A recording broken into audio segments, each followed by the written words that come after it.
Boa noite, pessoal. Tudo bem? Professor Edson Roberto Gomes Obode aqui e nós vamos falar sobre um assunto muito importante. 15 minutos para isso. Não posso passar mais disso. Conflitos no Oriente Médio. Já falamos sobre faixa de Gaza, Houthi, Iêmen, Irã, BRICS com os novos países do Oriente Médio, ou seja, o cenário do Oriente Médio em 2024 ele está quente em todos os sentidos. Certinho? Bom, então no domingo agora, esse senhor aqui, o presidente eleito do Irã, Ibrahim Raisi, ele voltando de uma inauguração de uma obra, passando sobre o Azerbaijão, nas montanhas ali, o helicóptero dele, ó, deu pane e caiu. Matou ele, o segundo em poder, matou o chanceler do Irã e matou um importante líder religioso e mais algumas pessoas. O Irã pediu ajuda para os Estados Unidos, pediu ajuda para a Turquia para tentar encontrar, ver o que aconteceu, encontrar o helicóptero e finalmente encontrar o helicóptero. E ele está morto. Ora, você sabe que o Irã viola direitos humanos, tem a quarta maior reserva de petróleo do mundo, é acusado de financiar e proteger grupos extremistas. Ou seja, o Irã é a bola da vez ali. É o inimigo contra o Estado de Israel, o inimigo dos Estados Unidos. Tudo bem. E agora o presidente do Irã morreu. O que vai acontecer? Novas eleições? As teorias de conspirações vão aparecer aqui? Vamos analisar isso aqui fazendo um passando bem rápido sobre a história da Pérsia, que é o Irã hoje. Bom, há 1000 anos atrás aqui você viu que na região do Cáucaso, Ásia Central aqui, no Golfo Pérsico, essas comunidades se uniram e nós vamos ter a ascensão de Ciro. Ciro, o grande, forte, poderoso, lá no século VI, ele vai unificar essa população e os outros imperadores, Cambises, Dario, até Xerxes, entre muitos, vão estabelecer esse império forte e poderoso, unificando o sistema monetário com a moeda udárico, estradas reais, a divisão do império em satrápias, administradores, olhos e reis do imperador, né? A unificação em torno de uma única religião, o masdeísmo ou zoroastrismo, ou seja, forte e poderoso. Quando os persas querem sair dessa região e avançar para as ilhas do mar Mediterrâneo, eles vão ter problemas. Porque a Magna Grécia fazia parte de todas as cidades-estados estão unidas ali. Então elas se unem para enfrentar um novo inimigo. E isso é chamado na história de guerras médicas. Confere, já estudou, né? 4 fases aí. Os persas perdem e retornam para a sua região. Aqui a Ásia, a parte do Oriente Médio aí. Tudo bem. E nesse momento nós já temos uma nova tendência expansionista, que é o islamismo. Maomé já nasceu, se tornou forte, expandiu e o mundo está ficando islâmico. Eles vão avançar sobre a Pérsia aqui e vão conquistar a Pérsia, inclusive vão passar a sua religião para eles. Os persas vão se tornar agora islâmicos. E assim a história avança, ok? Tranquilão? Tudo bem. É formado o Império Árabe, esse Império Árabe ele vai dar lugar a outro, que é o Império Otomano. Por que caiu o Império Árabe? Pelas cruzadas, pela expansão de Gengis Khan, por questões internas de má administração, disputa entre etnias islâmicas. Beleza? Avançamos para cá. O Império Otomano fica forte e poderoso no século XIV, derruba o Império Bizantino, se estabelece e vai tomando conta de tudo. Vai expandindo para a região aqui, ó, aqui da costa africana, vai avançando pela região da Europa, ó, toda a Península Arábica aí. Tudo bem. Só que também, como um castelo de cartas, o tempo derruba os impérios, certo? Esse império ele implodiu, caiu, acabou. Quando que ele acaba? Ora, durante o período da Primeira Guerra Mundial. Terminada a Primeira Guerra Mundial, aquela política de alianças, o Império Otomano foi dividido. O Reino Unido vai ficar com uma parte, a França vai ficar com outra parte, e você está vendo aqui que a Pérsia está livre, né? E ela fica livre de fato. E nessa liberdade, uma nova sequência de poder vai aparecer. que é a família real, que se aproxima do capitalismo, que se aproxima do Ocidente, os filhos estudam para lá, ou seja, há uma liberdade nessa quarta reserva mundial de petróleo. Está todo mundo de olho aí nisso aí, certo? Mas o povo islâmico, é o povo iraniano, o povo persa, ele já se tornou islâmico. E temos lideranças aqui. Aqui nós temos liderança de homens chamados de fé, os imãs. E aqui nós temos um grande líder, que é esse aqui, ó, o senhor Ruhollah Khamenei. O Khamenei aqui, ele foi o primeiro grande líder que questionou, acusou o governo do Shah Reza Pahlavi, que estava há muito tempo no controle político do Irã, e ele vai ser expulso, vai para o exílio lá no Iraque, depois ele começa a fazer o processo lá, começa a pregar no Iraque também, as pessoas vão se unindo a ele, e ele vai ser expulso do Iraque também, vai lá para a França. Você sabe que a França é um berço islâmico também, né? Ele é um dos responsáveis por isso aí. Confere? Tudo bem. E de lá ele faz toda uma pregação e a fé move montanhas. Quando ele retorna para o Irã em 1979, em Teherã, ele vai ser o responsável pela unificação da fé do povo islâmico e vai fazer a Revolução Branca ou Revolução Islâmica de 79. E vai estabelecer uma teocracia que você já estudou, onde nós temos três poderes envolvidos aqui. O primeiro poder é ele, é o poder do Ayatollah, chefe supremo que é escolhido entre uma, uma configuração de pessoas religiosas, os clérigos ali, islâmicos. E esses clérigos, inclusive, podem destituir o líder supremo religioso Ayatollah. O hoje atual é o Khamenei. Beleza? Muito bem. O segundo em poder é o presidente escolhido por 4 anos pelo voto. Inclusive as mulheres votam aí. Certo?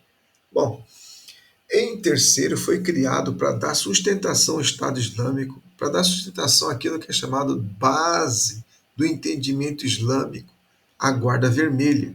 Eu não vou ampliar a imagem, que depois eu perco tempo aqui. Muito bem. O que acontece aí? Esses são os três poderes que vão começar a fazer uma nova tendência dentro do mundo islâmico. Essa tendência passa por onde? Austeridade e controle religioso. A liberdade política quase não existe, tá? É tudo controlado, censura, os canais de televisão, rádio, tudo é censurado, a internet, tudo tem um controle. E as mulheres, elas estão agora protestando. A partir de 2000, os protestos avançam contra esse governo.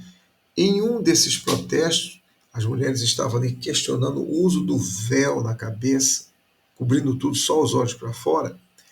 Essa moça que está aqui, ó, nessa imagem que estão segurando aqui, a Mahsa Amini, ela foi morta durante os protestos. Acusaram a Guarda Vermelha de levar ela e matá-la. Outros dizem, não, ela sofreu um processo, ou seja, virou um mártir nessa questão aí.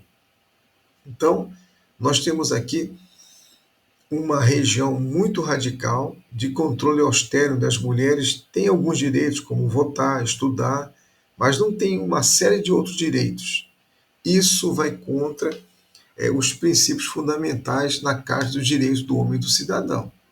Ora, em cima dessa tendência aqui, meu tempo está acabando, nós temos a geopolítica no Oriente Médio, que envolve o Estado de Israel, que foi criado em 47, uma decisão muito importante, amparada pelo apoio geopolítico na época dos Estados Unidos, certo?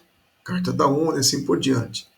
Aonde o mundo árabe queria a criação do Estado palestino. Você está vendo aqui do lado, à minha direita, aqui, ó, nós temos aqui um soldado da Força Especial Iraniana chamada Quds.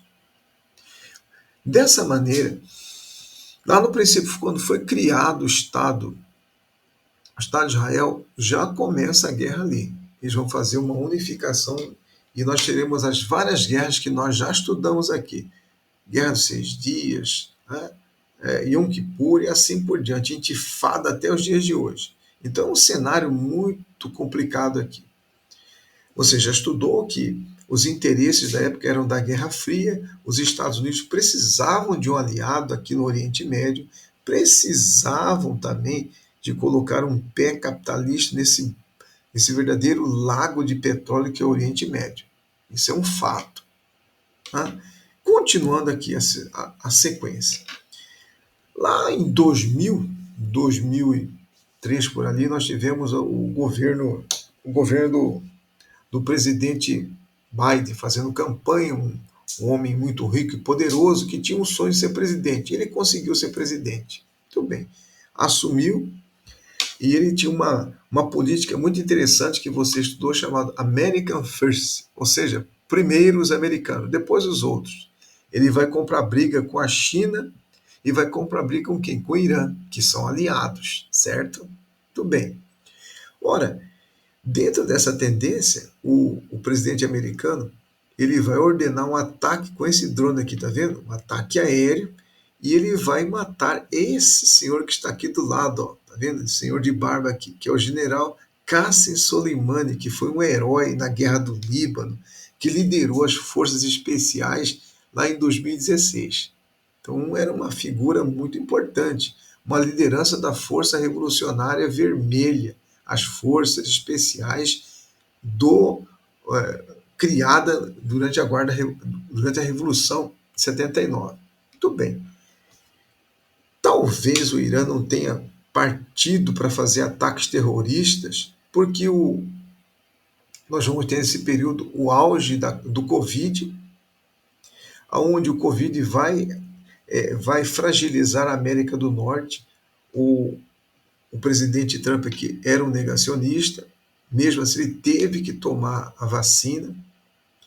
Ele não conseguiu ser reeleito por questões pontuais de desemprego,